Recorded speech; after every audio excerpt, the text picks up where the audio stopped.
আমরা আগের ভিডিওতে দেখেছিলাম ঠাকুমা রূপার বান্ধবীদের গল্প শোনাচ্ছে। তাহলে চলো দেখে নি আজকের পর্বে কি হয়। ঠাকুমা, আমরা মাঝে মাঝেই আসবো তোমার কাছে গল্প শুনতে। ঠিক আছে, তোরা যদি ভালো করে পড়াশুনো করিস তবেই তোদের গল্প শোনাবো। সবাই পড়াশুনো করে মা, শুধু তোমার গুলটে বাদে।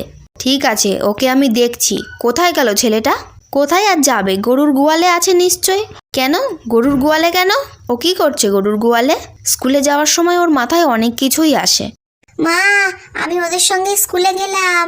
ঠিক আছে, সাবধানে যাস। রূপা স্কুলে চলে যাওয়ার পরে ঠাকুমা গুলটেকে দেখতে গেল আর গিয়ে দেখে গুলটে গরুকে আদর করছে। কি রে দাদু ভাই, স্কুলে যেতে হবে না? কাল থেকে যাব ঠাকুমা। না, আমি মাকে ডাকবো। না থাক, আমি যাচ্ছি, মা আসলে মারবে। চলো। ঠাম্মা, একটু কোলে নাও না। আমি কি এখন আর তোকে কোলে নিতে পারি? পারবে পারবে।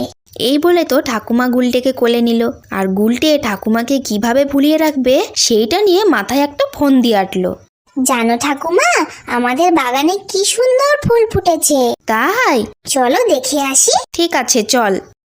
এবার একটু কোল থেকে নামা। দেখো কি সুন্দর ফুল। আমি একটা ছিড়বো। এই দেখো, এই একটা ফুল।